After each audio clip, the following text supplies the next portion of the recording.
Early afternoon, 1:07 p.m. Eastern Standard Time.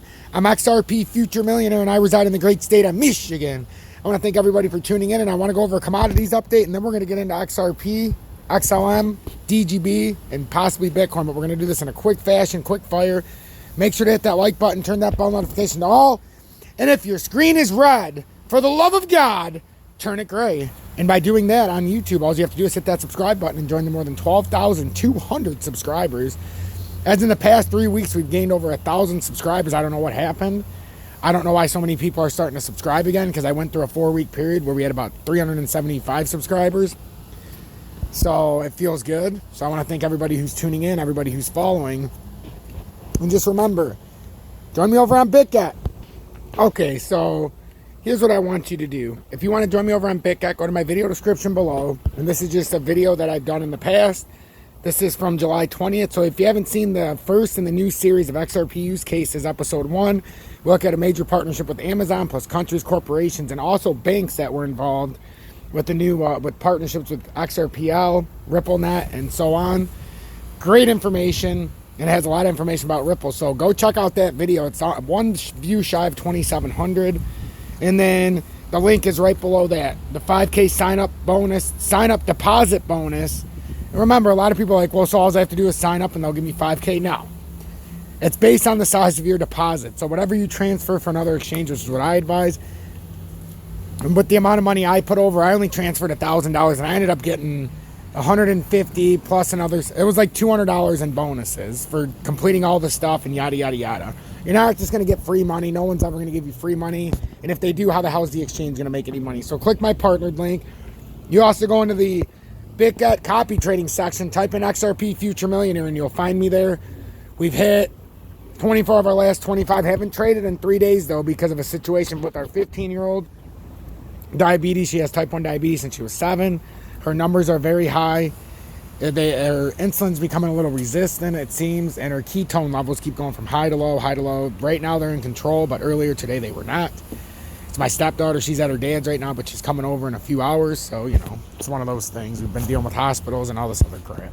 So the DXY is at 107.098. We've had a nice little rally here. What I'm looking for is, are we going to continue moving up? Because we are trying to hold this 20-day support. It looks like we could have put in a nice bottom here. If this is a bullish Gartley, that's going to play out. We're going to have to watch this, though, as the main part of this pattern, we need to stay on this ascending triangle. And we really would like to use this area right here as, let's see, right here as support, which is about 106.71.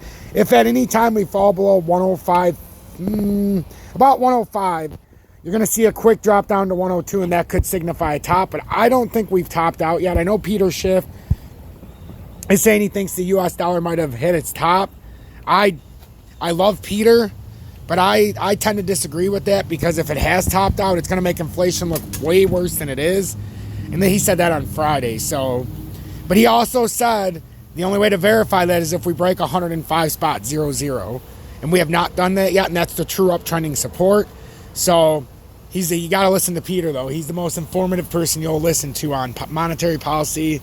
And when you bring in actual gold, silver, and how all of the major currencies, trading in not only the stocks, but commodities, and also into trading foreign assets, foreign stocks, how that's a big deal. So definitely paying attention to what he says. But I just personally think that the U.S. government is going to make the U.S. dollar capitulate up to 120.239 approximately. And the reason I say that, and I'm not saying it's guaranteed, 108 is high enough. But 120, I had long speculated that we would get an unreal capitulated push-up so that inflation doesn't look bad in the U.S. or as bad as it should. And now other foreign countries, the people are buying U.S. notes because it's outweighing theirs, and then they stop buying gold and silver and, you know, precious metals because they think that the U.S. dollar is a safe haven, which we all know this is bullshit, and this is likely signifying the end of the U.S. dollar. Other countries are not going to keep, you know, the dollar is the standard across the world right now, and it's the reserve. They use the U.S. dollar as the reserve currency. It's not going to be like that anymore. A lot of countries are going to go back to the gold standard, and the USA is going to be left holding the bag of a lot of empty notes. Then that means you and I are fucked. So get it right now. So I talk commodities. That's why I talk different avenues of where to go. Look how cheap some of this shit is right now. We've got gold, and we're going to go over the gold silver chart as well. Gold, and I made a purchase. I'll show you a couple things. Gold hits that support at about 16. It's right at the bottom of this falling channel at about 1677 area. Now it looks like it could be having a bullish bounce here on gold. If it holds this 20-day, I have no reason to believe gold can't get back up to 1780 before continuing down if that's what it so chooses. But if Peter Schiff is right that it's a possibility that the US dollar is finally topped out, that would mean the bottom's in for gold and silver, which, again, I would love to see that right now, especially with this next inflation report. But my target was 1661. And yeah, we didn't hit it 100%, but is 1681 close enough to 1661? I think so. But you can also say that I made a boo-boo. I should have measured it from there, and it should have got us the 1670. Or I should have measured from here because that was the actual high point. And then you can start to see a little confluency because that would have got us down to about 1677. Now it doesn't look so bad, does it? So that can also be attributed to me putting the fall in the wrong spot. You know, if you want to look at it like that. But so these areas are very low levels of consistency. Now, if we break this on gold, if we break 1677 approximately, and that is X marks the spot, so I like that area, it'd come down to 1400. That's what I can see. I would see it coming down to 1400 if this doesn't hold. But you can see a sneaky W reversal might have been put in here in gold. It's possible, but I still see the anomaly in the daily that we have to come down and at least double here. Because right now, the 100 and 200, there's not enough space in between. And to me, that's a dead giveaway. Silver has been absolutely just... it's been bent over, beaten, and a lot of people are just giving up. Now, again, this targeted move would have come down to about $18.07 based on the high point there. But other than that, after a breakdown here, if we don't hold this, you'd come down to $16.76. I mean, the lowest I could see it is if we had a huge breakdown, a lot of manipulation, and we broke out of this very long pattern, and we had to come down to a true uptrend, which... the true uptrend I have measured out is at like $6.10, but I don't know if we're necessarily going to get down there. I really don't. I don't know if we have the steam to get down there. I think we might have been hitting our low points here at the 200-day and the monthly. It's a very important setup right here. We've hit the monthly 200-day support on silver, so we have to be getting close to a point where I think we're going to have sneaky reversals in the gold-silver markets, and I think we have to pay very close attention to some of these commodities. The gold-silver chart is at 92-1, and as I prophesized, I feel like it's going to get a little bit higher. I felt that way. It got up to 93.119. I actually took advantage of the 93 plus to 1, and I bought, here we go. So these are the heads of inflation. Inflation is coming. You got Biden, Hillary Clinton, and Fauci with his mask. And then these are how they look. Those are 1 ounce coins. This is the 2 ounce. And this is the 5 ounce. So basically I bought 10 of the 1 ounce, 5 of the 2 ounce, 1 of the 5 ounce. So I bought 25 ounces of silver. I know some of you have never seen silver or gold. That's what it looks like. That's considered a silver round, if you're wondering.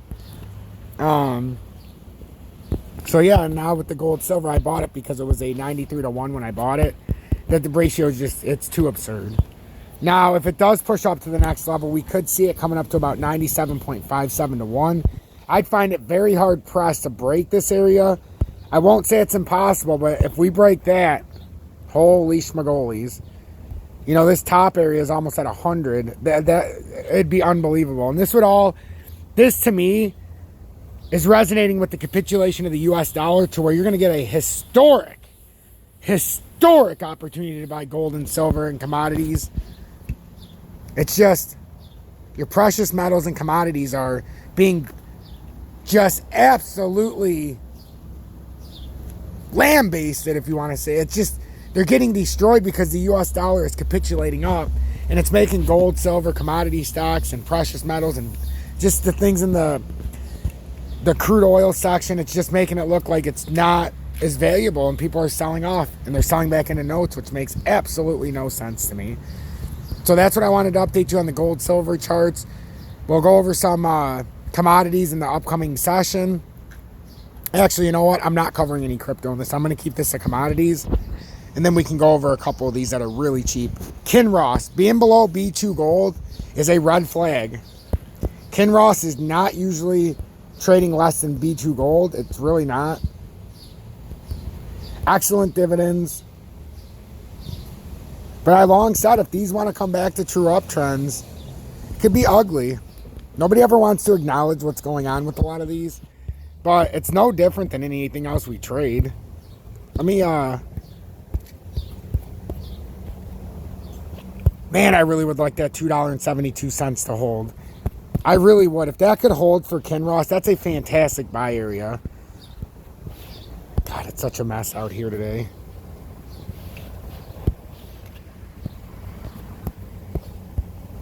It's a mess. We really need this area to hold right now. We need $2.72 to hold. Otherwise, you're talking $1.31 or lower. Like we're getting pressed here. We need one of these areas to hold around here. So pay attention to that with Kinross.